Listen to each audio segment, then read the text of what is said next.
manager would get so peeved off, he'd go out into the parking lot and he'd look into the cars, he'd look at like all around to see who's messing with the system, and then he would walk up to the speaker, right, and actually peer inside as if there's some invisible little man was hiding inside. I'd key down the mic and go, "What the fuck are you looking at?"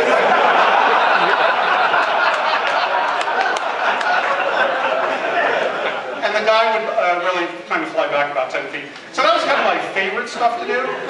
And then in high school, I met this kid that knew about phone phreaking.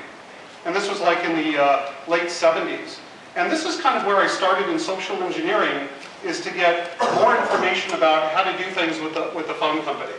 And at the time, it was kind of a different world where the secrecy of their internal phone numbers, once you knew the internal phone numbers, it was easy to work, pretext your way into getting information.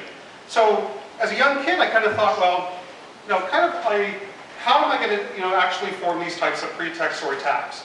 And one of the tasks was getting unlisted numbers. I wanted to see, how I can do this and to understand the process and then use social engineering to defeat the process. So how does a manager get non-published information of the phone company? So using social engineering, I found out the process. The process was they had an authorized list of particular managers. They had to call a secret number at the phone company, and then they'd make a request, and then this bureau called the non-published bureau would call the manager back on their office line that's on a list, and then get the information. So then I was thinking, well, okay, I understand the process, so how can I defeat it, right? Once you understand it, then you look for ways to pretext, right? So I was thinking, well, the first problem is getting the number to the non-published bureau. So I simply call the phone company, I use a pretext that I am with the non-published bureau, and we're actually changing our phone numbers next month.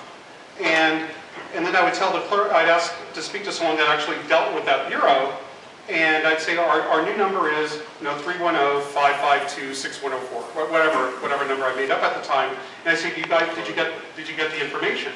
And they'd look for the information, that was some prior letter or something that the number has changed, and they'd say no. I'd say, well, maybe you didn't get the number yet. What number are you currently using? And it was an easy way, here's I'm offering the new number, and then I'm asking for the old one, and they simply easily give it up. So now I have the number to the non-published bureau. Now the second challenge was, how am I going to find a person that's authorized on the list? Well, that was easy to do because I would call certain departments like the business office and find the name of what they call the second level manager. But the hardest part was finding a guy, because most of the people in these positions were women. And I needed to find a guy because that's how I needed to impersonate it to the non-published bureau. So I'd get the name, and then I'd be able to find out from the phone company what their authorized number to call back was. So then I'm thinking, okay, now I have the three pieces of information. I have the non-published bureau, their telephone number, I have the manager's name, I have the callback. So what's the next step is, how are you going to be able to pretext to be able to have the non-published bureau call and give me the information? Well, they had a very strict policy. They wouldn't call any other number. That would never work. So what I had to do was think, well, back in those days, which they have today, was simply call forwarding. So all I simply did was call up a certain department at the phone company, had them all add call forwarding to the manager's line, and now we have that feature. So the second step is, how do I call forward, well, the next step is, how do you call forward the line to me? Which was actually what we called a loop around back in those days. I'm not going to go into what that is. And then I'd actually call the frame, and I have a technician clip on the manager's line with a button and headset. I don't know if you know what that looks like. It's like kind of this orange device, and they use alligator clips to clip on the line, and simply dial the digits to call forward the manager's number to me.